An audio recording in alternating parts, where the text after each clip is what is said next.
দর্শক, গুরুত্বপূর্ণ একটি রাজনৈতিক খবর, সেটি হচ্ছে বিএনপি জামাত এখন দূরে থাকতে চায় না। কেন চায় না? কদিন আগে বিএনপি স্থায়ী কমিটির বৈঠক হয়েছে, তারা বলেছে যে জামাতের সাথে যাতে কোনোভাবেই দূরত্ব তৈরি না হয়, সেটা হলে সংকট তৈরি হবে।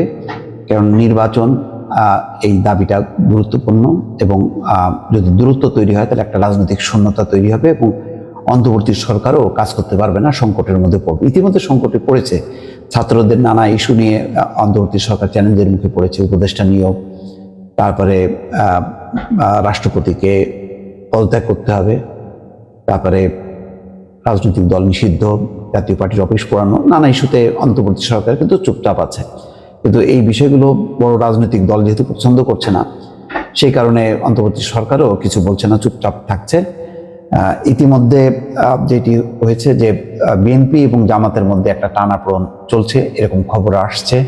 এই পরিস্থিতিতে যাতে বড় ধরনের কোনো রাজনৈতিক অনৈক্য তৈরি না হয়, সেই ব্যাপারে বিএনপি সিদ্ধান্ত নিয়েছে। সেই খবরটাই সামনে এসছে যে ত্রয়োদশ সংসদ নির্বাচন ইস্যুতে টানাপোড়েনের মধ্যেই রাজনৈতিক সম্পর্ক স্বাভাবিক রেখে এগোতে চাইছে বিএনপি এবং জামাত ইসলাম। 5ই আগস্ট শেখ হাসিনার পতনের পর বিভিন্ন রাষ্ট্র সংস্কার ও নির্বাচন ইস্যুতে উভয় দলের শীর্ষ নেতারা বিপরীতমুখী বক্তব্য দেন। এতে বিএনপির সঙ্গে তাদের দীর্ঘদিনের রাজনৈতিক মিত্র জামাতের সম্পর্কে দূরত্ব তৈরি হতে থাকে। তবে সময়ের ব্যবধানে দুই দলের নেতাদের বক্তব্যের ধরন ও সুর বদলেছে। নানা কারণেই এখন বড় দূরত্ব রাখতে চাইছে না বিএনপি ও জামাতের নীতি নির্ধারকরা। বিশেষ করে ত্রয়োদশ সংসদ নির্বাচনের আগে কারোর সঙ্গে বিরোধে না গিয়ে ঐক্য ধরে রাখতে চায় দল দুটি। তা না হলে ছাত্র জনতার বিপ্লবের ফল ব্যাহত হওয়ার আশঙ্কাও তৈরি হবে। সম্প্রতি উভয় দলের শীর্ষ নেতাদের বক্তব্যে বিষয়টি পরিষ্কার হয়ে উঠেছে। গত সোমবার রাতে বিএনপির সর্বোচ্চ নীতি নির্ধারণী ফোরাম স্থায়ী কমিটির সভায় এই বিষয়ে আলোচনাও হয়েছে। জামাতের সঙ্গে স্বাভাবিক সম্পর্ক বজায় রাখতে চায় বিএনপি। আর সোমবার লন্ডনে এক অনুষ্ঠানে জামাতের আমির বলেছেন, ভেদাভেদ ভুলে ঐক্যবদ্ধ থাকার জন্য প্রয়োজনে ছোটখাটো বিষয়ে টানাটানি বন্ধ করতে হবে। রাজনৈতিক বিশ্লেষকরা বলছেন, শেখ হাসিনার দেশ ত্যাগের পর আওয়ামী লীগ মাঠে নেই, রাজনৈতিক মাঠে এক ধরনের বিরাট শূন্যতা তৈরি হয়েছে। সেই ফাঁকা জায়গায় জামাত ইসলামী একটি বড় শক্তি হিসাবে রাজনীতিতে সামনে আসতে তৎপরতা চালাচ্ছে। তবে রাজনৈতিক দলগুলোর মধ্যে ঐক্য দরকার।